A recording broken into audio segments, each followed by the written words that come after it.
Bonsoir daholo tsika rehetra ny tokantrano any. Vaovao antsika ao amin'ny tompo maresaka. Ran'Andriamanitra lehibe indray tsika mbola ahafahantsika miona indray amin'ny tapiny arivo ity. Ary hiditra lesona vaovao tsika amin'ny tian'ity zany. Afaka miteny amin'izay hoe hiditra lesona vaovao tsika hoe tena lava le apokalipsy toko 10 to. Efa hiditra lesona vaovao tsika amin'ny tian'ity zany. Inona ny lesona ho resahantsika indray amin'ny teny ity? Fa toyan'le lesona toyan'ny zavatra voalaza tao amin'ny apokalipsy toko 10 iny ihany idirantsika indray amin'ny toko 110 zany. Fa alohan'izay aloha zany dia mamarana kely le lesontsika dia tonga dia miditra amin'izay leson'izay zany. Ao volontsika rehetra, nombokantsika vavakantsika. Tompo Ray Masina, miantso ny anaranao izay amin'ity an'ity indray. Raha mbola hianatra sy handinika ny teninao, raha io mampianarana ny teninao amin'ny alalan'ny fanahinao masina fa voninahitra izay vahoakanao. Eny raha io, eny ny teninao manambara manao hoe tery sady entina ny lalana makany amin'ny fiainana ka vitsy ny mahita azy, ary malalaka sy mikodana ny lalana makany amin'ny fahaverezana ka maro no mahita azy. Eny raha ny zavatra enina tetina izay fotoana maro izay dia hita mihitsy hoe tery ilay lalan'Andriamanitra ary sarotra no makany amin'ny fiainana izany. Kanefa ny teninao manambara manao hoe Jesosy miambena mandrakariva ka aza mitsahatra. Ary ny teninao ihany koa dia manambara amin'izay ninaranay manao hoe satria mitazona ny tenika ianao dia izaho hiaro anao. Eny inona moa nitahotra anao Andriamanitra fa ny fiandoham-pahendrena. Ary izany izany tahotra anao zany tsy hoe mangovotra hoe tena matahotra mafy, fa mangovotra ny amin'ny teninao, matahotra ny amin'ny teninao.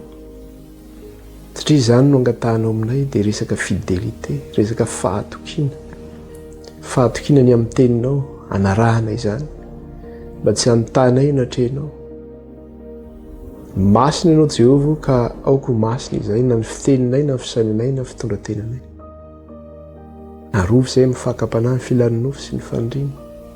Afao izay amin'izay hota malaky mahazo anay na mandevo anay.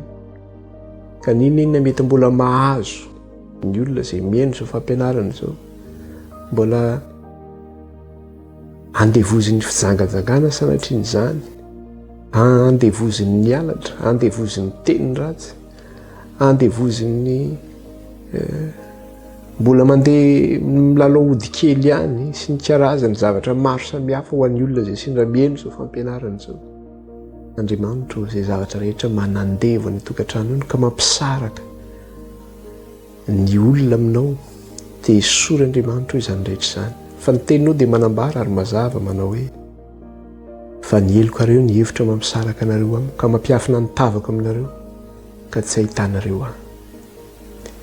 Eny Andriamanitra, maro ny olona izay mamonjy fivavahana ny alahady na ny sabotsy nefa ny fiainana dia tsy miova. Inona ny anton'izany? Reny olona ireny dia reraka ihany satria mitady izy fa tsy mahita anao, satria ny ataony ihany ny ataony, ny filany ihany no mbola ataony. Fa raha mikatsaka anao mifony sy amin'ny sainy manontolo izy dia ahitanao tokoa izy. Ary ianao tsy mba Andriamanitra ny akaiky ihany fa ny lavitra ihany koa satria any Jehovah ny tany sy rehetra eo aminy. Andriamanitra, vonjeo ny olona izay mihaino izao fampianarana izao ka mbola mihaino anatin'izany fanandevozan'ny nofo izany sy ny filany ary ny fandriana. Fa ianao koa dia manaiky ho hita ho an'izay mitady anao amin'ny fony manontolo. Ny teninao manambara manao hoe izay mandondona no vahana, izay mitady no ahita, izay mangataka no omena. Ka raha maniry fantatra indrindra isika ny tady sy ahita ny fahamarinana dia ho hitantsika tokoa Andriamanitra. raha io. Enoa ny feon'ny fitarainana izay mivavaka aminao amin'izao ora sy fotoana izao. Enoa ny etaentan'izy ireo sy ny fanindrin'izy ireo. Raiso Andriamanitro ny fahotany sy ny tsy famendrena izay ateriny eo anatrehinao. Raiso izany Jesosy Tompo. Fa izay manatona anao Kristy dia tsy mba ho lavinao na oviana na oviana. Ary ny teninao Jesosy manambara manao hoe makanesa ty amiko ianareo izay miasa fatratra sy mavesatra entana fa izao no nomenareo fitsarana. Ao ny olona izay mihaino izao fampianarana izao maniry izany mba azo fitsarana ny amin'ny fanahiny. Raiso ireo Jesosy io izay manatona anao. Ka meteza ianao amin'ny fitsarana, meteza ianao amin'ny fanafahana, meteza ianao amin'ny fanasitranana. Ianao dia tsy mba manavakavaka. Ianao dia tsy mba manadino na oviana na oviana. An'ireo izay manatona anao mifono manontolo. Na ireo izay efa nanatona anao kanefa tsy ho tsaroanao fa tsaroanao mandrakariva ireny. Mamonjey Andriamanitro, manasitrana Andriamanitro, vangio ny olonao, mamindra fo Tompo. Ka dia mifono rainy amin'ny heloky ny tsirairay avy izay mihaino izao fampianarana izao. Mamindra fo Andriamanitro mamela heloka anenao. Enoa ny fitarainany tsirairay avy. Afao izy amin'ny fanandevozan'ny nofo izay mangeja azy. Dia aoka ny lerahanao Jesosy anadio sy anasa anay tsirairay avy ka nafaka anay amin'ny fahotana sy ny tsy fahamarinana rehetra. Dio amin'ny rahanao izay Kristy ho afa-pahotana. Sasao amin'ny rahanao izay ho afa-keloka. No ny teninao manambara hoe na dia mena tahaka ny jaka aza ny fahotanareo dia ho fitsiko tahaka ny oram-panala. Na dia mangatsakatsaka tahaka ny sily ara dia ho dioviko tahaka ny volon'ondry fotsy. Eny Andriamanitro, aoka ianao anadio anay, hanafaka anay amin'ny fahotanay mba hahatonga anay amin'ny fahadiovana tanteraka. Aoka ny fanahinao tsy hisaraka aminay fa izy hitoetra aminay, izy hirotsaka aminay, hanamasina anay sy hitantana anay amin'ny marina rehetra. Meo fahendreny zaray, meo fatahorana feranao zay. Aoka ny fanahinao hiaso anatinay ka hanoratra ny lalànao amponay sy eo-tsainay, anarana izany. Ary indrindra raha andre ny teninao zay raha io, mampianaranay ny teninao amin'ny alana fanahinao masina, fa voninkainy izay voakanao. Ka aoka Andriamanitro, izahay mihitsy ilay tempolonao ho diovina, andraisanay ilay fanekena vaovao izay nataonao. Dia raina ny anaranao raha io, ny anaran'i Kristy. Dia mampianarana iray ny teninao fa voninkainy izay voakanao. Amen. Voninahitra ho an'Andriamanitra irery ihany. Namananantsika ny lesona tamin'iny tapamaraina dia niresahantsika teto moa izany mikasika ny hoe resakantsika ny amin'ny fiangonana Adventista. Hoe iza moa ilay fiangonana zany, iza moa izany ilay vondron'olona zany izay nandray ilay fahamarinana zany taorian'ilay 1844 io dia olona vitsy anisakely ireo. Dia ireo zany natsoina ilay hoe premier adventiste du 7e jour na hoe ireo ny adventiste voalohany ilay hoe mitandrina ny andro fahafito. Zany hoe ny fotompinoan'izy ireo zany natambany tao anatin'ny anaran'ny fiangonana dia ny hoe zareo miandrandra ny fiavian'i Kristy fanondroany ary zareo ihany koa ilay nitsofoka amin'ilay andro ny Tompo.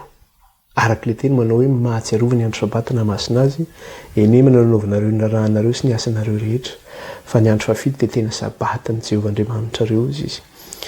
Dia zareo nefa nitsofoka tao anatin'izay mbola vitsy anisa tamin'ny voalohany fatateoriana zany efa lasa organisation ngeza be izay, efa maro ny zavatra resantsika sy tena hiverenantsika loatra. Fa ny zavatra tena tiana ho tenenina zany dia tiana anao hoe tany am-boalohany zany izy reto dia ohatran'ilay tamin'ny fiandro fiangonana voalohany.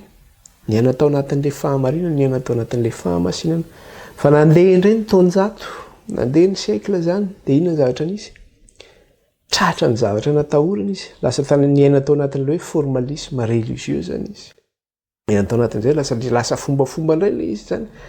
ary tafasaraka tamin'ilay andony lanitra zany na le hoe faveur divine tafasaraka tamin'ilay fifandraisana indray tamin'Andriamanitra.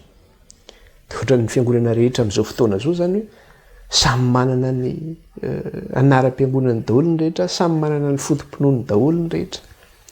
Kanefa ity fiangonana ity zany nomen'Andriamanitra izay fahazavana lehibe izay. Dia tratra ny zavatra natahorana izy zany taty aoriana. Indrindra moa ny ohatra fandraisitsika tao anatin'izay hoe very le identitény zany. Na dia hoe mbola nitandrina ny fiangonana ary na dia hoe mbola nitandrina sabata ary ty fiangonana ity zany taty aoriana dia nandro fitandrimana ny sabata zany ary efa lasa zarizary. Ary raha nisy ary niala tamin'ny fiangonana zany koa zany, niezaka nitazona ny zava-fahamarinana zany, lasa organisation ngeza koa zany taty aoriana, dia tratra daholo zany. Io mantsy zany resaka hoe fiambenana zany izy io. Raha vao tsy miambana mihitsy zany sika efa avariana. Hoe lasa organisation le zavatra, indrindrandrindra lasa raha vao mifandray ianao amin'izao tontolo izao, amin'ny resaka hoe ara-politika indrindraindrindra, na hoe araka fomba indrindrandrindra, dia very foana zany. Andriamanitra ange efa niteny tamin'ny teniny, voatany ambolohany mihitsy Andriamanitra dia efa niteny. Manao hoe tandreminareo manao fanekena amin'ny hafa firenena. Fa fandrika ho anareo ireny ho Jehova. Efa niteneniny zany. Any amin'ny Exodosy 4:30 izy miteneny zany, efa nresahantsika lava teto zany. Kanefa tsy nitandrina, dia tratra daholo. Ty fiangonana ty araka niteneny hoe natahotra ny antsoina hoe secte izy. Kambanao anatin'ny fédération protestante ihany koa izy. Eo ambanin'ny ecuménisme zany izy. Dia tratra ohatrany tamin'ny andron'ny Pergame, miverina ohatrany tany amin'ny Pergame indray. Dia ny tena nampanahilo an'ity fiangonana ity zany dia zao hoe izy zany tsika moa zany tsy teny hoe resaka be an'ilay izy fa ara-te afantatra tsara momba ny tantaran'ity fiangonana ity tsika dia manasa antsika hiverina hianatra ny lesona momba ny lodiky. Any zany ny tena miresaka be mikasika an'izay zavatra zay.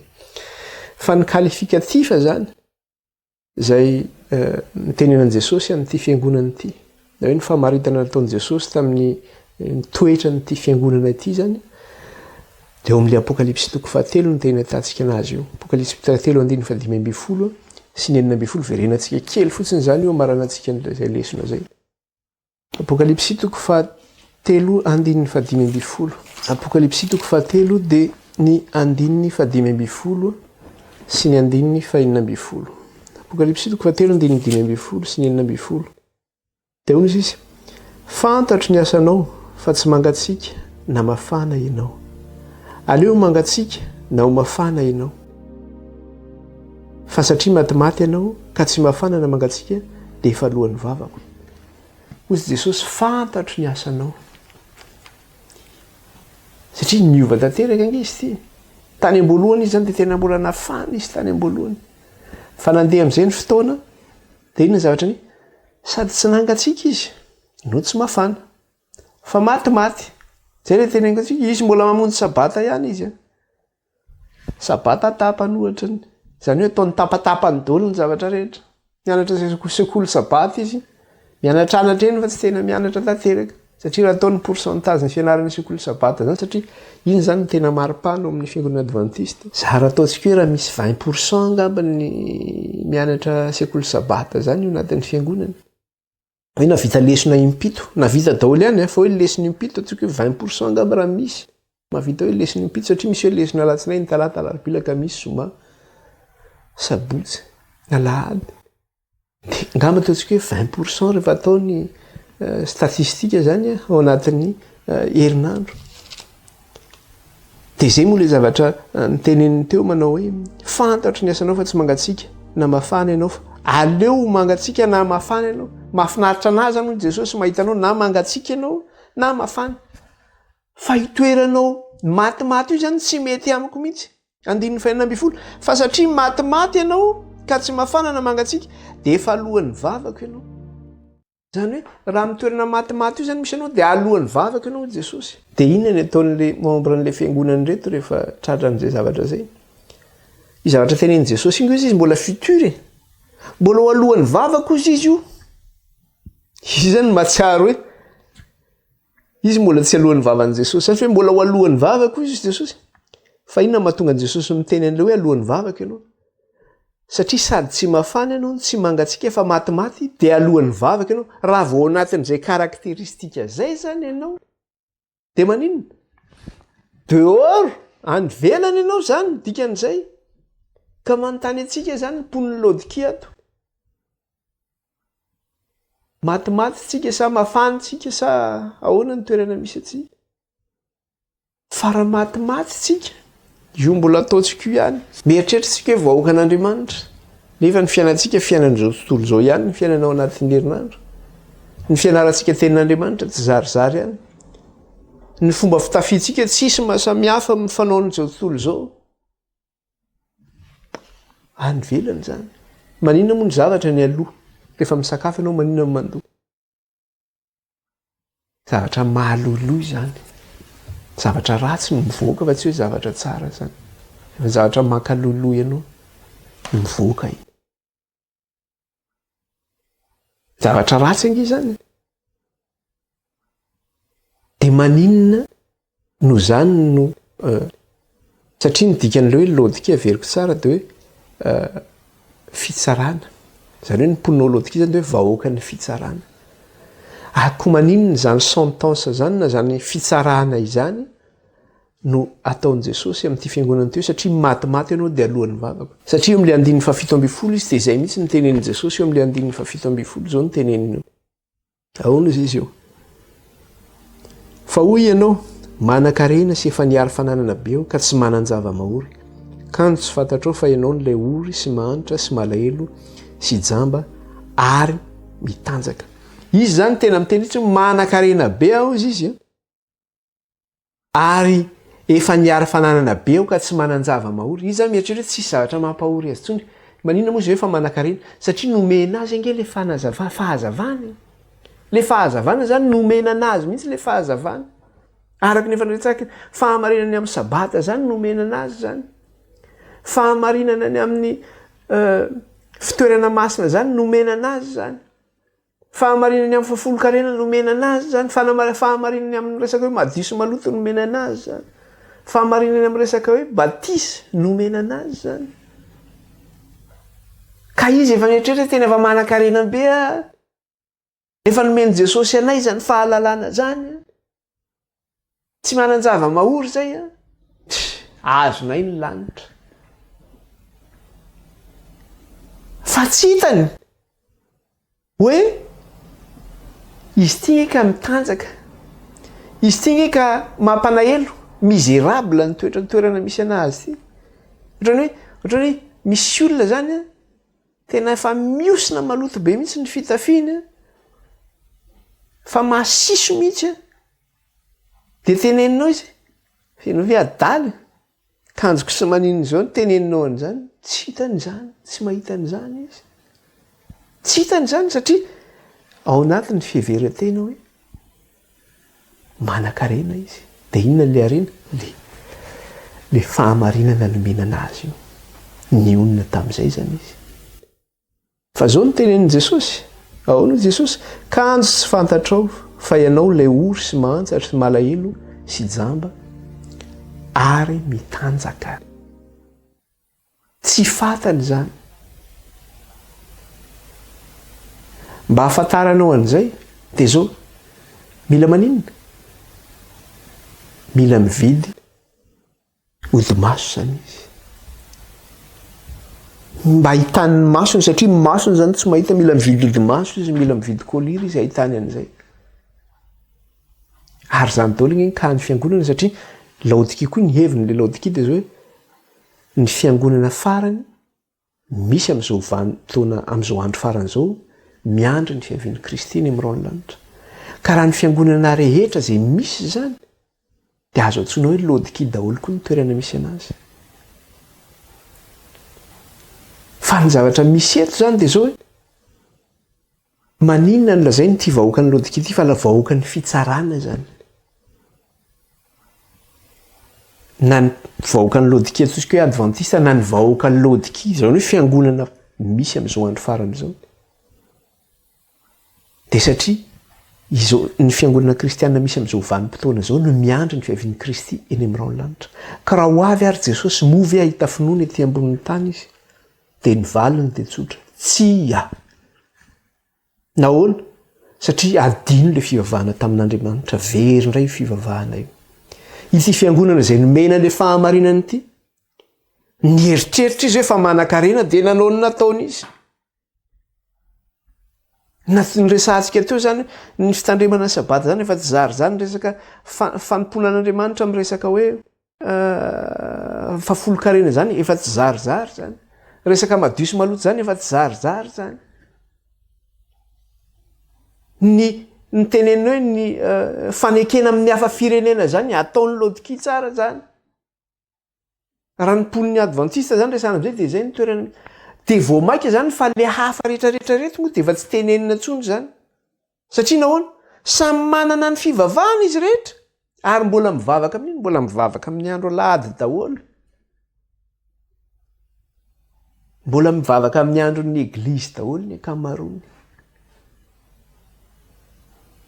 ary na dia nisy ara ho any miala tao amin'ny fiangonana adventiste io lasa misy fiangonan-dehibe koa ma tsy nivoaka avao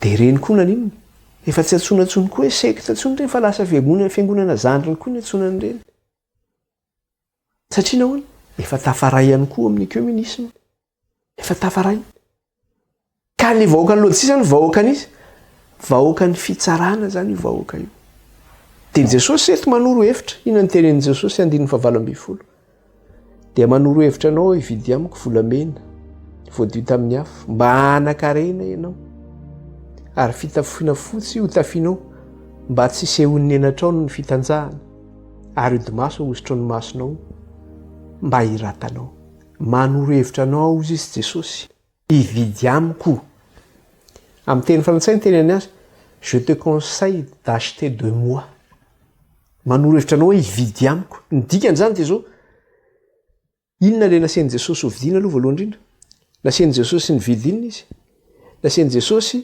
nividy volamena izy hoe le volamena amin'ny Kristy zany ny tena mampanan-karena fa tsy le heverinao fa mampanan-karena anao faharoa manaraka an'izay tenen'i Jesosy ihany koa hividy fitafiana fotsy izy mba hahafahany mitafy satria miseho ny fitanjahana ary farany dia hividy odimaso mba hiratany masony zany mba hiratany masony satria nahoana jamba izy ka raha vao miteny Jesosy hoe je te conseille d'acheter de moi manoro hevitra anao hividy amiko ny dikan'izay dia zao tsy izy zany fitafiana anaovanao tsy izy io volamena nananao efa nianarantsika teto hoe tamin'ny lodiki inona ny resaka hoe volamena resaka finoana resaka fitafiana fotsy iza le Jesosy zay tafianao io natoro an'ny lodiki zany hoe mikasika an'le Jesosy maty amin'ny tsasaky ny herinandro fa laviny lodiki nge zany laviny zany ary zay taorianan'ny lodiki ihany koa zay fiangonana nitsangana taorianan'ny lodiki hoe nivoaka avy tao amin'io fiangonana adventiste io dia nandahany zany koa avy eo na dia nandray an'izany Jesosy zany ary izy io Jesosy io Jesosy le maty araka ny soratra masina nalevina araka ny soratra masina nitsangana araka ny soratra masina ilay Jesosy maty tamin'ny atsasaky ny herinandro araka ny faminan'iny Daniel nitsangana tamin'ny andro fahatelo amin'ny andron'ny tompo tanteraka arabaky teny koa io fa tsy hoe ara-paminaniana ihany tanteraka ihany koa arabaky teny tamin'ny herinandro nahafatesan'i Kristy ny lavin'ny lodiki zany ny lavin'ny fiangonana adventiste zany nisy nefa fiangonana nitory an'izany Jesosy maty amin'ny atsasaky ny herinandro zany nitory an'izany napafantatra an'izany an'ny lodiki napafantatra an'izany an'ny adventiste fa zao fiangonana io koa efa lasa ntsona hoe fiangonana zandrina ihany koa dia nisoloana ilay fitafiana na niala ny Jesosy io tononona mivava fotsiny sisa araka ilay tenin'i Jesosy manao hoe tenin'Andriamanitra milaza manao hoe ity firenena ity manaja amin'ny olony fa ny fony manino lavitra aho izy dia ny fiangonana amin'izao moa ve tsy zany daholo manaja amin'ny olony daholo zany Jesosy zany hain'ny olona tsara manonona an'izany fa raha ny fony lavitra azy satria nahoana mandany teniny izy lavy ny teniny io de zay le izy fa manoro hevitra anao ho Kristy mividiana amiko ianao volamena le tena finoana izy io le finoanan'i Jesosy maty amin'ny antsasaky ny herinandro le tena finoana marina amin'ny fahamarinana io le fahamarinana tsy misy klema io le tena arena tena izy zany io resahana io le tenin'Andriamanitra io itsofoka amin'io mantsy zao tsika rehefa tonga amin'ny toko faraky amby folo io zany hoe inona zany io tena inona io tena arena io de le tenin'Andriamanitra io tsy anampiana ary tsy analana ny sasany mantsy de zao testamenta vaovao ny testamenta taloha zany arina zany fa za miteny atsika fa rehefa miditra amin'ny toko faraky amby folo mbola mipetraka eo boky ny testamenta taloha satria mifameno zany testamenta taloha sy testamenta vaovao zany tsy mifanary zany am'izao rehefa mitory filazantsara de le baiboly testamenta vaovao ihany sisa no atota hitoriana ny filazantsara fa ny testamenta farafy taloha zany efa tsy izy zany kanefa mifameno reo tsy mety misaraka reo de be no milaza mamerina any amin'ny testamenta taloha ray zany nanaraka lesona vo ianao sa tsy nanaraka raha nanaraka ianao de fantatra tsara ino ny zavatra nyresahana rehetra teto fa zavatra tsy misaraka mihitsy zany ividiana manoro hevitra anao hividy volamena ao izy le tena finoana zany io le tena arena io ny fahamarinan'ny soratra masina tsy efa ninarantsika teto io mikasika an'ireny tombo-kase reny mikasika amin'le Jesosy zay inoana io izy io Jesosy io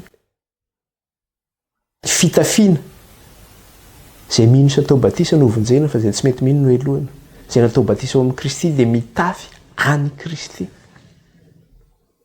ka le Kristy nanaovana batisa anao io ve le Kristy maty araka ny soratra masina nitsangana araka ny soratra masina nalevona araka ny soratra masina de zay mividy odi-maso manino izy no ahiratra hiala amin'izany fahajambana izany ka raha tsy vidy any odi-maso io zany io de mbola ino mbola miaino anatin'izay fahajambana zany fa raha mividy any odi-maso ianao de ahiratra ianao inona moa le mividy odi-maso manaiky ianao fa diso manaiky ianao fa meloka ianao mangataka amin'ny Kristy ianao satria zay ny tenin'i Jesosy manao hoe raha mbola miteny nareo fa mahiratra nareo de mbola jamba foana ianareo izy fa raha manaiky nareo hoe jamba de vovela ny elokareo voasasa ny fahotanareo raha manaiky zany ianao Jesosy io tena manolo tenanao mpahafantarao amiko ny fahamarinanao esory amin'ny fahotako sy ny tsy fahamarinana men'Andriamanitra anao fahazavany fahamarinanay fa raha mbola mizingizina tsika ny finoanay ny mariny ty mahavonjy anay ty tato amin'ity fiangonany ty ny namonjenanay ty ny samby fiaran'Andriamanitra ty zay miala ato ny very fa zay ato anatin'ity ny voavonjy baony miakatra voalohany any an-danitra hoe ianao eo ny raisina fa ny tenin'Andriamanitra de mazava manao io raha misy ozy izy amin'ny firenena anankiray ozy izy manota ozy izy Andriamanitra zany hoe miainao anatin'ny infidélité amin'ny tsy fanarahana le fahamarinan'Andriamanitra zany satria zany hoe vahoaka efa fidian'Andriamanitra zany Andriamanitra miresaka an'io miresaka ny Jerosalema zany raha misy amin'ny firenena anankiray ozy izy infidèle zany hoe miala zany amin'le fanekena nataony tamin'Andriamanitra satria ohatran'ny hoe ohatra mpivady anankiroa zany de rehefa infidèle anankiray de mandika zay fanekena zay zany le lalàna vehivavy de ianao koa zay efa tafaray amin'Andriamanitra de mandika an'izay fanekena zay de hono izy Andriamanitra ho alefako aminy loza ozy izy ny mosary ny bibidia ny sabatra ny pesta ozy izy karaha misy eo aminareo izy zao Joba na Daniel na Noé de tsy avonjy reo izy na ny zanany vavy na ny zanany lahy fa izy ireo ihany ny voavonjy noho ny fahamarinana ozy izy noho ny fahamarinana izy ireo ihany navonjy ka ianao zay miteny hoe ty samby ty ny mahavonjy ahy ny fitenenana ny rasio Paoly eo anao ny tavela fa zay le izy ny fahamarinanao no amonjenanao karaha diso io fahamarinanao diso io volamena nananao io de diso lalana ianao ankehitriny ny androm-pamonjena ankehitriny no andro ibebahana anio raha mahelin'ny feo ianareo ny tompo aza manamafy ny fonareo tahaka ny tamin'ny andro fahasosoranao izy izy de izay mahatonga le teny toizantsika le lesona apokalipsy toko 7 azafady apokalipsy toko 10 andininy faraky ambin'ny folo toizantsika le lesona zany taorinan'le boky kely satria vita zany ny lesona iny mikasika le hoe 340 andro de mazava iny le fahamarinana hoe fanomena le fahamarinana kanefa ny zany nandeha indray ny tantara zany de zao miala tamin'izay fahamarinana indraindray zany lodika ny tafaverina ohatrany tamin'ny andro ny pergamosy indray lodika lasa naroroaparatsiana indray lodika ary zay ny vahoaka ny voaka atao mitondra fifoazana ihany koa zany tratra n'izay zavatra zay ihany koa anka le fahamarinan'Andriamanitra zany efa hita zay efa naverina zany de nanao lasa voaloto indray zany le izy lasa mitsipozipozy indray zany le fahamarinana de zay mahatonga azy miteny ato amin'ny apokalipsy toko 10 andininy faraky ambin'ny folo de zao ny zavatra teneniny ato manao hoe ary nisy ny laza tamiko hoe tsy maintsy maminany indray ianao ny amin'ny olona maro sy ny firenena maro sy ny fiteny maro ary ny mpanjaka maro tsy maintsy maminany indray ianao izy ny amin'ny olona maro sy ny firenena maro sy ny fiteny maro ary ny mpanjaka maro maninona lazany tsy maintsy maminany indray efa naminaniny amin'ny resaka hoe 340 andro naminaniny amin'ny resaka ao anatin'ny 340 andro iny nahitantsika ny 70 herinandro nahitantsika ny 530 sy 340 andro nahitantsika ny 1260 année ny fetrandro ray fetrandro roa tsasaky ny fetrandro nahitantsika ny 700 sy 400 andro hitatsika tao daholo zany rehetrarehetra zany tonga koa tapitra tokoa le 340 andro tonga tokoa le fanadiovana ny fitoerana masina tanteraka zay ny voan'le fiangonana adventiste nandeha teo nefa ara-tantara lasa fiangonana lasa organisation be le fiangonana adventiste ary efa lasa organisation izy de very indray le fahamarinana rehefa avy eo zany satria tsy nitondra an'izay fahamarinana zay izy fa lasa mikambana an'iny lasa nitsofoka anatin'ny fédération protestante izy de ohatran'le tamin'ny andro ny pergamosy hoe lasa nisy syncrétisme zany tao amin'ny fiangonana adventiste milaza ve tsika hoe tsy misy an'izany misy hatramin'ny ovinany misy azo noely zany eo amin'ny fiangonana adventiste fa am'izao misy azo noely amin'ny fiangonana adventiste reo fiangonana kely zay mivoaka tao amin'ny adventiste ihany koa milaza an'izany hoe tsy manao fête de mère zany manao an'izany daholo avaiza daholo zany fomba zany ankely atao hoe syncrétisme reto zay pergamosy daholo ange zany rehetrarehetra zany de miverina ihany le izy aty arina nataon'ny tany aloha ihany miverina atao amin'izao fotoana zao tsy mandray lesona mihitsy zany de toizana foana le izy de isy miteny angatsy azo atao koa zany fête de mère zany de jereo avaiza ndray koa ny vinjany fête de mère zany fety biblika ave zany jereo koa zany resaka azo noely zany manao daholo any an-trano rehetrarehetra any am-piangonana ary ny sasatsasany fiangonana efa mahasaha mihitsy manao azo noely any am-piangonana efa tsy nisy zany tamin'ny fiangonana adventiste misy zany zao resaka fitafiana zany hoe fitafiana montina zany efa tsy manao fitafiana efa manao fitafiana tsy montina daholo tsony ny olona miakatra pilipitra mihitsy vehivavy mitoroteny manao forme hitanao de midina fotsiny masonao zany aroroaparatsiny ange zany ndraiky taizany mbola nisy an'izany tany amboalohany tsy nisy an'izany fa amin'izao fotoana zao ahoana moa ny fomba fitenenana zay fiangonana anankiray zay ny tena zay efa tsy zany tsony zao hoe efa zao fomba fitandremana ny sabata de toy izy le iziko tafasaraka miala aminao le faveuran'Andriamanitra de efa lasa formalisme religieuse ny ataonao nandeha amin'ny fombafomba sisy de tsisy mahasamihafa anao amin'ny fiangonana hafa rehetra ihany vokatra n'izay zavatra zay satria very indray zany le fahamarinana zay efa nomen'Andriamanitra de miteny indray amintsika Andriamanitra amin'izao fotoana zao araky le teniny teo andininy faraky ambin'ny folo tsy maintsy maminany indray ianao ny amin'ny olona maro sy ny firenena maro sy ny fiteny maro ary ny mpanjaka maro izy. Nahoana no hoe tsy maintsy maminany ray? Satria verinyray zany ilay fivavahana amin'Andriamanitra velona. Verinyray le tena fivavahana amin'Andriamanitra velona zany. Verinyray. De miverina ohatrany tamin'ny androny Josia mpanjaka indray. Tsy maintsy diovina indray zany ny fitoerana masina zao. Tsy maintsy diovina indray ny fitoerana masina zany zao. Ary ty voalaza ty amin'le toko 7:1 ty izy miteny hoe tsy maintsy maminany indray ianao ny amin'ny firenena maro, ny amin'ny vahoaka maro, ny amin'ny fiteny maro, ny amin'ny mpanjaka maro. De hitantsika manaky io teny io any amin'ny Apokalipsy toko 7:1.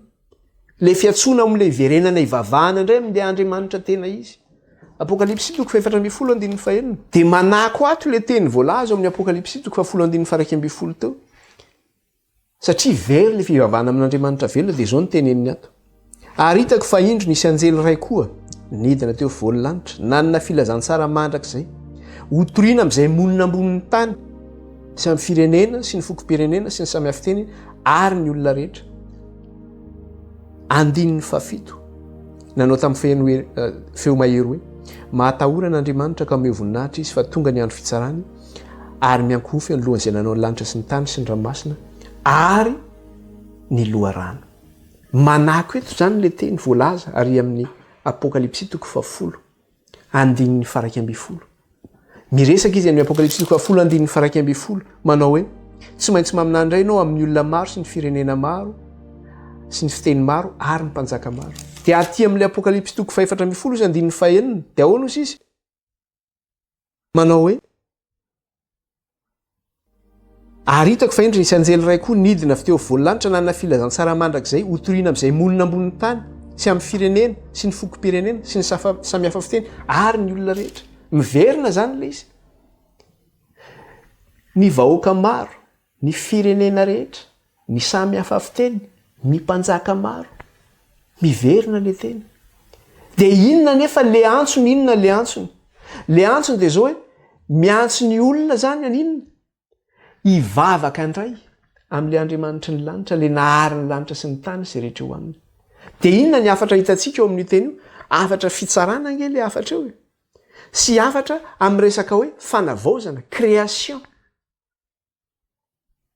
Satria iza le Andriamanitra seho zay ivavahana eto? De le Andriamanitra nahary ny lanitra sy ny tany. Le Andriamanitra mitsara. Zay le aseho eto. Ny vahoaka ny Laodikia, vahoaka amin'izao andro farany zao, vahoaka ny fitsarana. De tonga le antso andininy fafito amin'le toko 4:10 nanao tamin'ny feo mahery le anjely ray zany le nidina avy any an-danitra le nanana filazantsara mandrakizay zany. De niantso tamin'ny feo mahery izy eo amin'ny andininy fafito nanao tamin'ny feo mahery hoe mahatahorana Andriamanitra ka ome voninahitra izy fa tonga ny andro fitsarana ary miankofy ny lohan'izay nanao ny lanitra sy ny tany sy ny ranomasina ary ny loharano. Fiantsona zany eto ny fahatahorana an'Andriamanitra. Satria nahoana tonga ny andro fitsarany. Ho avy izy hitsara. Ho avy izy hitsara. Omeo voninahitra hozy izy amin'izao rehetra zao. Manome voninahitra zany le Andriamanitra mpanjaka ny mpanjaka sy tompony tompo zany ve ny olona. Maro ny fiangonana zay misy amin'izao fotoana zao. De ny malaza zao de hoe manao hira evangelika de samy manao daholo de mihira ny daholo. Efa nalaitsika ohatra teto moa zany. Ao ny sasany misy sola be ny vehivavy mihira, ao ny sasany feno tatoazy, ao ny sasany manao akanjo rovitra. Sasany le be lokomena tsy fantarena intsony de mihira de Jesosy eo de mihira daholo. De mba variana mijery an'ilay izy tena Jesosy zary ny vavahany reto olona reto zany. Ao anatin'le tahotra an'Andriamanitra ve le olona midera io, le olona mankalaza io. Lasany de hira fotsiny le izy. Ohatrany hoe mahafinaritra zany satria zay zany lamody amin'izao fotoana zao. Ohatrany hoe hira evangelika indray no malaza zany. De izay manao daholo ny olona zany. Fa le hoe tena tafaray amin'Andriamanitra hoe ianao oloko ary zaho Andriamanitra ao. Satria nitandrina ny teniko ianao de za hiaro anao. De tena olon'Andriamanitra marina ve? Le tena nitandrina ny tenin'Andriamanitra marina ve? Le nandeha tamin'ny tahotra ve? tenin'Andriamanitra hoe mahatahoranaandriamanitra hozy izy ka ome voninahitra izy fa tonga ny andro fitsarana de toy izany ary mianko-ofa iza ny ivavahana zany mianko-ofa eo ny lohan'izay nanao ny lanitra sy ny tany sy ny ranomasina ary ny loharano iza ny ankofana andriamanitra ny ankofana miantso zany adoration am'le vrai Dieu zany miantso le fivavahana am'le tena andriamanitra mariny hoe andriamanitra ny ankofo mianko-ofa eo anatrehan'andriamanitra lay nahary ny lanitra sy ny tany de izay no mahatonga zany atao am'le apokalipsy toko faraky amby folo zany mahatonga miresaka manao hoe tsy maintsy refesina indray ny tempoly satria vao miditra zany tsika ny apokalipsy toko faraky amby folo andininy voalohany de inona ny zavatra resahany eo raha isika kely apokalipsy toko faraky amby folo zafady de apokalipsy toko faraky amby folo ny andininy voalohany de zao ny zavatra teneniny eo soramandry de hoe ny fandrefesana ny tempoly sy ny am'vavolombelona roa voalohany izy miresaka ny am'fandrefesana ny tempoly faharoa izy miresaka ny am'vavolombelona roa zava-dehibe reo zavatra resahany eto reo de zao ny teneny amin'ny andininy voalohany manao hoe ary nomena volotara tahaka ny tenao ka nisy ny laza tamiko hoe mitsangana ka refeso ny tempolin'Andriamanitra sy ny alitara ary isao zay mivavaka ao nomena volotara tahaka ny tena izy zany hoe nomena mesura zany izy nomena metatra zany izy andrefesany ka nisy ny laza taminy hoe mitsangana ka refeso ny tempolin'Andriamanitra sy ny alitara ary isao zay mivavaka ao maninona zany le tempolin'Andriamanitra tsy maintsy refesina indray zany eto inona ny anton'izay zavatra zay hoe maninona tsy maintsy refesina indray satria very indray le fivavahana tamin'Andriamanitra tanteraka zay mahatonga le teny manao hoe mamina ny indray ny amin'ny vahoaka maro ny amin'ny firenena maro ny amin'ny fiteny maro ny amin'ny mpanjaka maro satria nahoana very indray le fivavahana tamin'Andriamanitra ka hojerena zany hoe iza ny mbola mivavaka ao iza ny mbola manaritra fanaritra tena izy eo amin'io alitara io de refeso le tempolin'Andriamanitra iza ny ao anatin'io rehefa io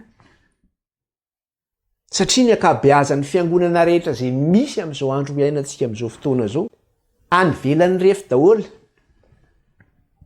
any ivelan'ny rehefa daholo any ny misy anazy de ny zavatra misy zany eto de zao teneniny nefany inona moa le hoe ivelan'ny rehefa zany de ato am'le Osea toko fadimy izy andininy fafolo de zao ny teneniny ato ny mpanapaka ny Joda de efa tonga toy izay mamindra faritany ka dia ireo no nampidinako ny fahatezerako toy ny nampidina rano izy izy ireo no nampidinako ny fahatezerako izy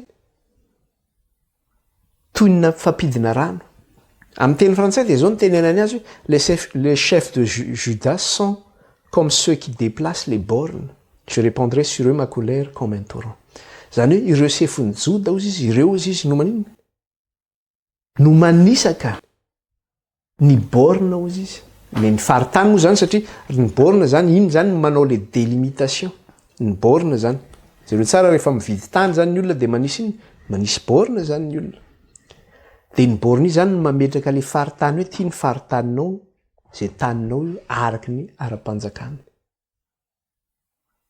Jehova zany manana an'izay faritaniny zay ny am'refiny iny ny am'refiny tempoliny nefa ny mpitondra ny Joda ozy izy na mpitondra ny Israely zany hoe ny mpitondra ny vahoaka an'Andriamanitra zany am'izao vanim-potoana zao lehibe ny fiangonana rehetra zay misy eo ninona ny fiangonana mety misy azy de mpamindra borina daholo zany reo namindra ny fefy teo amin'ny faritanin'ny Jehova daholo misy fefy hoe tia ny faritanin'ny Jehova nafindra ny daholo samy mahalala ny samy manao zay borina ny ao misy fiangonana firy misy fa samy manana ny borina hoe zao ny fotom-pinoanay zao ny fotom-pinoanay zao ny fotom-pinoanay ianao ve kristianina ianao zanak'Andriamanitra ianao misy fahamarinana fototra natsosoratra masina de samy manana ny azy ve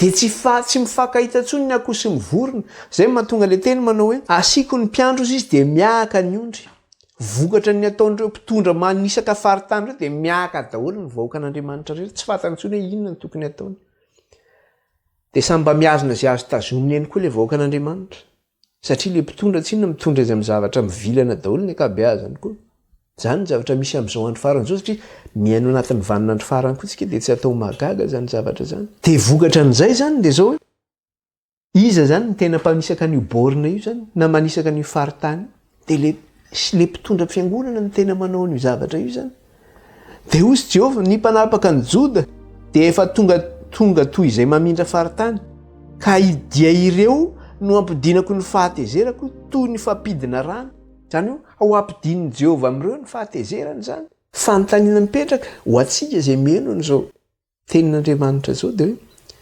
itsika mihaino zao hoe anisan'le namindra borina koa tsika anisan'le namindra faritany hoe tsika fanontaniana mipetraka de manao hoe ao anatin'le rehefin'ny tempolin'Andriamanitra marina ve tsika satria eto de miteny izy hoe refesin'ny tempolin'Andriamanitra ary iza moa tempolin'Andriamanitra zay refesina io isika io tempolin'Andriamanitra zay refesina io isika io tempolin'Andriamanitra zay refesina io le vahoaka an'Andriamanitra zay nifandimby teo amin'ny tantaran'ny fiangonana kristianina zany ireo le tempolin'Andriamanitra de tsika am'izao vanim-potoana zao zany tonga amintsika io teny io ankehitriny refesiny tempolo izy sy ny altara ka isao zay mivavaka ho aminy isika le tempolin'Andriamanitra velona zany no resahany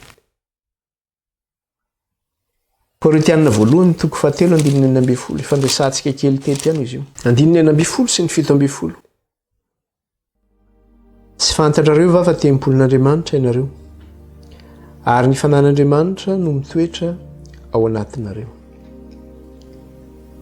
raha misy manimba ny tempolin'Andriamanitra dia mba ho sombain'Andriamanitra kosa izy fa masina ny tempolin'Andriamanitra dia ianareo izany amin'ny maha-tempolin'Andriamanitra atsika satria fanan'Andriamanitra no mitoetra ao anatintsika ka raha misy manimba zany io tempolin'Andriamanitra io inona moa zany hoe manimba ny tempolo dia miverina foana raisina ohatra tamin'ny mpanjaka Josia hoe nampidirina sampy tao am-piangonana ny mpaminany Baala ny pretra ny Baala reny no lasa pretra teo amin'ny firenen'ny Joda nitondra ny zanak'Israely hanompo ny Baala nidina ihany koa ny tempolin'ny Jehovah fa lasa nitarihana nakany amin'ny Baala daholo ny voaka an'Andriamanitra dia ireo zany le antsoina hoe manimba le tempolin'Andriamanitra itsika zay mbola misabaka io milaza sika fa hoe zanak'Andriamanitra miantso ny anaran'Andriamanitra nefa ny ataontsika vao manana problema dia miazakazaka any amin'ny sampo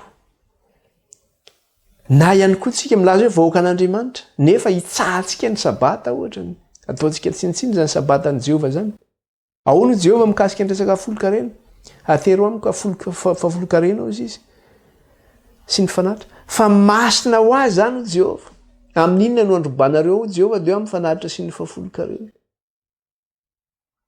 atero eto amiko izy ny fafolo-karena fa masina ho azy zany fa ay ireny ho Jehovah tsika tsy manao an'izany dia efa manitsakitsaka le fahamarinan'Andriamanitra angetsika manitsakitsaka le fahamarinan'Andriamanitra tsika jireny ihany le izy toko 6:5-10 aono izy izy toko 6 Korintianina voalohany io toko 6:5-10 izao ny teneniny eo sy fantatrareo va fa momba ny tenan'i Kristy ny tenanareo moa nala ny momba ny tenan'i Kristy va aho ka hanolotra izany ho momba ny tenan'ny vehivavy janga sanatria izany dia le voalohany tsy fantatrareo va fa momba ny tenan'i Kristy ny tenanareo zany hoe ny tenantsika zany dia zao momba ny tenan'i Kristy ny tenantsika membre ny Kristy zany ny tenantsika ny mombantsika rehetra zany dia aty amin'ny toko 7:20 sy ny 20 izy dia zao ihany koa mbola lazainy 7:20 sy ny 20 ahoana ary moa tsy fantatrareo fa ny tenanareo dia tempolon'ny fanamasina izay eo anatinareo sady efa azonareo tamin'Andriamanitra ka tsy tompony tenanareo ianareo fa olom-boafidy anareo koa dia mankalazan'Andriamanitra amin'ny tenanareo moa tsy fantatrareo fa ny tenanareo dia tempolon'ny fanamasina izay eo anatinareo sady efa azonareo tamin'Andriamanitra ka tsy tompon'ny tenanareo ianareo satria tsika zany tempoly ny fanamasina de zao tsy tompon'ny tenantsika isika fa inona tempoly ny fanamasina tsika an'Andriamanitra tsika momba ny Kristy ny tenantsika. Korintianina faharoa toko fahaenina renantsika any amin'ny Korintianina faharoa toko fahaenina de ny andininy fahaenina ambin'ny folo de ahoana ozy izy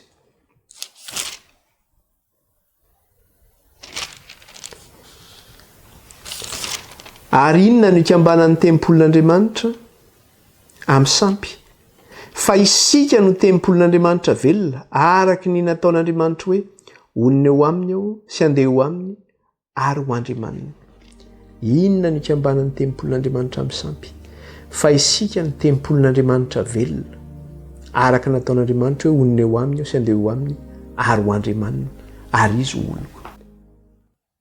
Dia ny fanontaniana mipetraka dia ity izany manao hoe movy antsika ao anatin'ilay refin'ilay tempolin'Andriamanitra ary movy antsika ao anatin'ilay faritanin'Andriamanitra ao anatin'ilay borne zany manao le délimitation satria ny borne reny zany no manao le délimitation le surface. Movy antsika ao anatin'io borne n'ilay refin'ilay tempolin'Andriamanitra io sa ny ivelan'io refin'ny tempolin'Andriamanitra io satria ny fiangonana rehetra dia samy manana ny refiny daholo. Ny fahafantarana fa tsisy zany fahafantarana zany fa dia zao fa efa tsy ao anaty refiny akamaroan'ny fiangonana dia nahoana satria samy manana ny refiny daholo. Efa tsy izy ange zany ny an'Andriamanitra ny refiny tokana ihany ny refin'Andriamanitra fa tsy hoe refy maro hoe ny ihany nao ataoko an'izao io ohatran'ilay miteny manao hoe tsika ange samy mitovy ange n'Andriamanitra ivavahantsika le hoe Andriamanitra Abrahama na musulman io na jiosy io na kristianina io hoe Andriamanitra ray no ivavahantsika fa samy manao izay saim-patany. Ny silamo mivavaka amin'ny zoma, ny jiosy izy mbola miverina amin'ilay fomban'ny tempoly tany aloha ny fiainany, tsy mino an'i Jesosy Kristy izy hoe Kristy ilay maty Paska ho antsika. Ny kristianina tsy mivavaka amin'ny sabotsy tso fa mivavaka amin'ny alahady. Dia ao koa ireo fiangonana zandriny be dia be mivoaka tao samy manana izay saim-patany daholo. Dia mieritreritra ve tsika manao hoe Andriamanitra zany rehetrarehetra zany mety amin'Andriamanitra daholo zany izay ivavahanareo amiko mety daholo fa zanako daholo ianareo. Mahametra fanontaniana nge. Za tsy miteny hoe za manana ny marina fa za mampianatra antsika hoe inona voalazany eo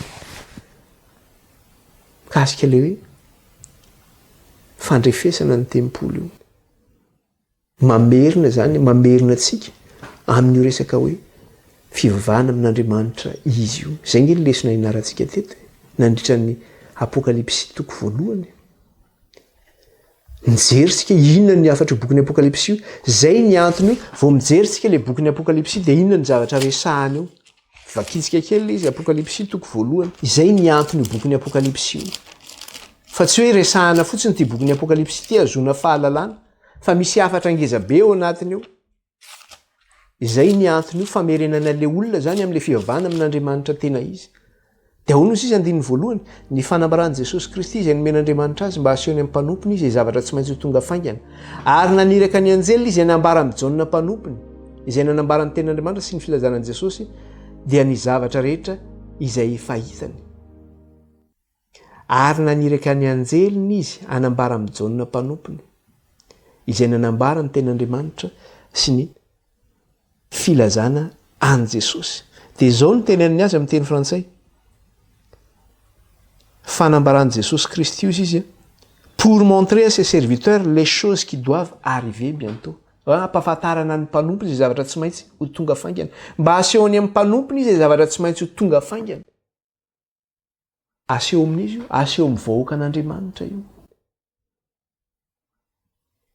Manambarany amin'ny fiavian'i Kristy, manambarany amin'ny fanjakan'Andriamanitra, manambarany amin'ny zava-miafina nandritra ny taonjato ny fandimby nisy hoe inona ny zavatra tsy nety navoaka ny bokin'ny apokalipsy daholo zany hoe avaiza ny fiangonana voalohany nisy ny tetezamita very le fahamarinana fototra, ny aina tao anatin'ny oppression ny vahoaka an'Andriamanitra, ny aina tao anatin'ny tsy fahalalana ny vahoaka an'Andriamanitra nandrisan'ny taonjato maro, naverina sany fahazavana izany kanefa ny tsy pozipozy indray zany fahazavana izany satria nahoana niverina tamin'ny fomba ny Pergamos indray ny fiangonana adventiste sy ny fiangonana izay nandimy azy teo zany na nivoaka avy tao aminy tao.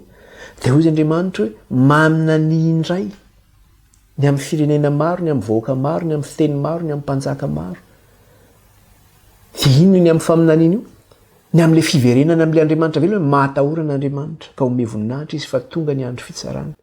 Miankofa ny olona izay nanao ny lanitra sy ny tany sy ny ranomasina ary ny loha rano. Izany hoe fiantsona zany hivavaka amin'ilay Andriamanitra velona indray. Fiverenana amin'ilay vraie adoration ilay Andriamanitra tena izy.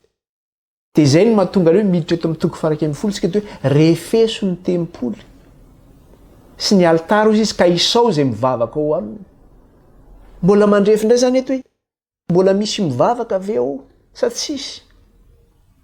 Mbola misy mivavaka avy ao amin'ilay araka ilay refin'Andriamanitra io hoe zao no atao vivavahanareo amiko. Mbola misy ve zany sa tsisy? Dia mandrefy zany.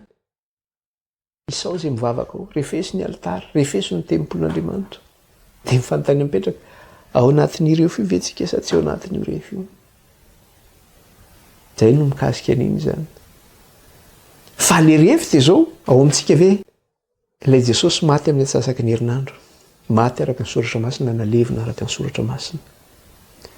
Ny batisa nataontsika ve nitafy an'io Jesosy io tsika. Ao amintsika ve ny didin'Andriamanitra, anisan'izany ny sabata, andro fahafito, andron'ilay Jehovahandriamanitra. Itsika ve manavaka an'izany hoe madio sy ny maloto zany, sa madio avokoa ny zavatra rehetra? Satria navahan'Andriamanitra tsy ho isan'ny jentilisa atsika. Isika ve manolotra an'izany hoe fahafolo-karena zany, satria hoe masina ho azy zany ho Jehova. Manao an'izany ve tsika? Le rany Kristy le maty tamin'ny atsasaky ny herinandro io ve tsangana tamin'ny andron'ny tompo, io ve le manadio anao? Sa Jesosy hafa io? Jesosy ny Eglizy. Satria misy Jesosy roa anatin'ny soratra masina, ny anarantsika teto zany Kristy mihitsy no teny an'izany, fa izy Kristy sandoka sy mpaminany sandoka izy. Ilaza aminareo izy zao no Kristy. Na ilaza ihany koa mpaminany io, ilaza manao indro ary Kristy. Dia hozy Jesosy aza makany ianareo, aza mino ianareo. Fa eny fa na dia ny olo-mofily aza dia hofitany misy zany na amin'ny fampianarana izay hoentina azy. Sao dia rehefa ho avy Jesosy amin'ny rano lanitra dia hozy Jesosy ianao hoe tahaka n'ilay dimy adala izay tonga, tsy fantatra koa ianareo ny tompo. Sao dia ho lavina antsika voagaga fa ahoana. Izy io Jesosy io izay mipetraka ao anatinao amin'ny mahatempolin'Andriamanitra anao. Satria tsika voalaza teo hoe membre ny Kristy tsika, vatan'ny Kristy tsika. Le maty araka ny soratra masina ve eo anatinao, sa le araka ny tradition'ny Eglizy, araka ny fomban'ny Eglizy. Satria ho avy tsy ho ela mantsy dia ho tsofina ny trompetra fahafito. Dia ahoana tsika makasika an'izay zavatra zay? Zay no lesitsika tamin'ny teny ity, sorantsika ny tompo hoe mivavaka tsika isotran'Andriamanitra. Raha io sotranao zay ny amin'ny lesona zay nomenao anay tamin'ny teny ity. Manamasinanay rainy amin'ny teninao, ny teninao ny fahamarinana. Dia raina mandrakizay ny anaranao raha io. Ankalazaina mandrakizay ny anaranao, mena voninahitra anay. Misaotra raha io raha afaka nianatra sy nandinika ny teninao zay. Sorato am-pony iray ny teninao ray atao io ny sainay. Ry aoka ny fanahinao anazavanay Andriamanitra ray. Anamasina anay mba hahatonga anay ho tempolinao marina araka ny refinao. Ny anaran'i Kristy nandratana izany vavaka izany raha itao anatrehanao, aleluia. Amen.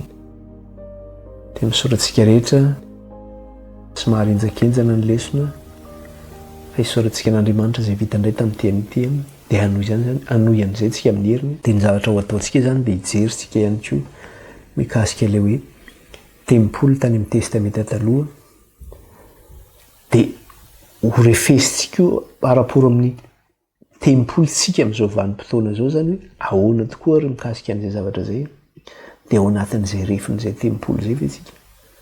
Fa mifampità zany izy io amin'ilay tomboka asian'andriamanitra zay fahitatsika voninahitra ho n'andriamanitra rerany manaveloma antsika rehetra baibai daholo